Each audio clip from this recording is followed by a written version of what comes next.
Hey, Happy New Year, and thanks for dropping in for Dinner by Dad Makes Soup, Episode 2.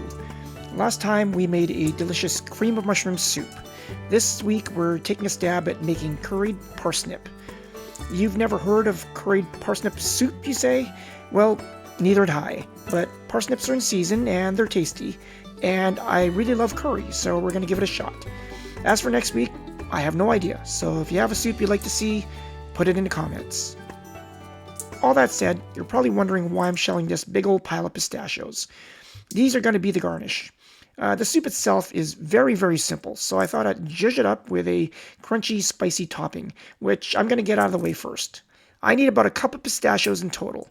It goes without saying that if you want to be smart and use pre-shelled pistachios, that's a brilliant idea. I wish I'd thought of that before I bought mine. This should be about enough. To make the topping, I drop into a bowl the pistachios and add a teaspoon of curry powder. This is just store-bought medium heat curry powder, nothing fancy. Then a tablespoon of maple syrup. This was supposed to be honey, but I don't have any honey. I'm Canadian though, so I have a bottle of maple syrup in the fridge. Next, a teaspoon of veg oil for lubrication. Then stir to combine. I'm using salted pistachios, so this doesn't need any salt. Obviously, if you use unsalted nuts, throw a pinch or two in there. Once everything's nicely combined, I'll spread the nuts out on a parchment-lined baking sheet, then put them in a 300-degree oven for about 30 minutes. The nuts are done. I'll leave them be for a few minutes to cool, then move them to a bowl and do my very best not to eat them all while I move on to making a soup. It's going to be a challenge because I've made these before, and these suckers are tasty. If I had a beer, these would be gone already. And now for the star of the show. 600 or so grams, roughly a pound and a quarter, of fresh parsnips. If you've never had parsnips before, they've got a sweet, earthy taste with just a hint of anise. These have been washed, and now I'm trying to decide whether or not I want to bother peeling them. I've read articles and seen videos where the peels were left on, no problem. But I also ran across an article that said parsnip skins have something called furocumarins. Please don't ask me to say that again. Anyway, it's a toxin that can cause tummy ache. So I'm going to peel them. Okay, 4 parsnips peeled. Now to chop them up. Because this soup's going to get blitzed at the end, I'm not going to worry about cutting them up nice and evenly. Smallish chunks should be more than enough. I'll try to keep them somewhat even so they all cook at the same time.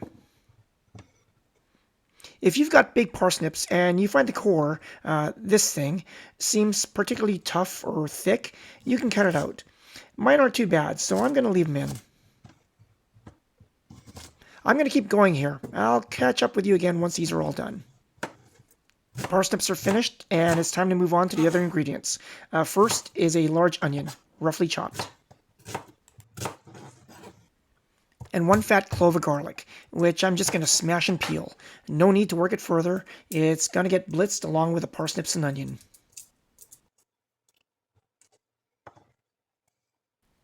Last but not least, we've got the remaining ingredients. First, the curry powder. This is the same stuff I used for the pistachios. Next, some cream. This isn't a cream soup per se. The cream's not actually going into the pot. Instead, I'll stream it a little on the finished bowl, just to make it look pretty. Finally, making a repeat appearance, some better than bouillon chicken stock. Ideally, I'd use veggie stock, but again, I don't have any, so this'll do. And that's it. I wasn't kidding when I said this was a simple soup. Alright, let's get to making this thing. First, a good amount of unsalted butter goes into the pot. I'll let that start melting, then I'll add the curry powder. I'll stir it in, then give it a minute to turn aromatic. This is called bluing the spice, and that means giving time for the oils and spice to warm up and come out. You'll be able to smell it. Next in is the onion and garlic. I'll toss it around so it gets nice and coated by the curry butter. Doesn't that sound good? Curry butter. I'll keep an eye on the bottom of my pot to make sure the curry doesn't stick and burn. If it looks like it's going to get a little too hot down there, I'll drop in a bit of water to cool things off again. The onions are nice and soft, so it's time to add the parsnips. As I just mentioned, the pot did get a little dry while cooking the onions, so I had to add a couple of splashes of water. It's all good. The parsnips have had their head start. It's time for the stock, or in this case, a tablespoon of better than bouillon, and 4 cups of water.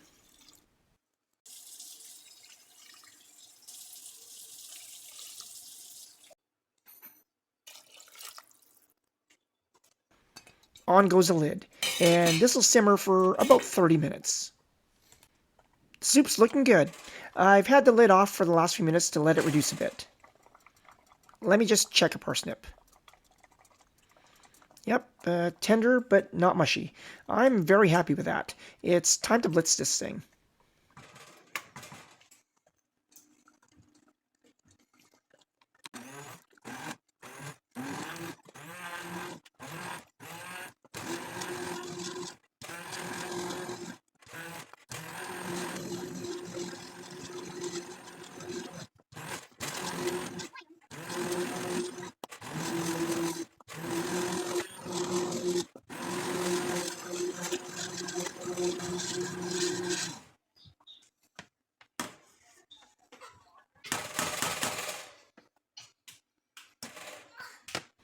Now the taste test.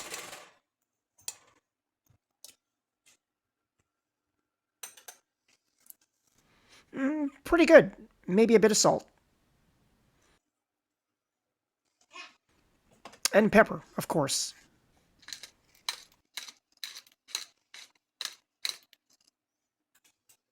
And that's it. This baby's done. And here we are, folks. Curried parsnip soup. Doesn't that look absolutely boring as hell? This soup needs some serious help. Time for those curried nuts. Surprisingly, I didn't eat them all. And now some cream. The pork could have used a bit of finesse, but it still looks alright. And finally, and this wasn't on the ingredient list because I just thought of it now, a little chili powder for a pop of color. Much better.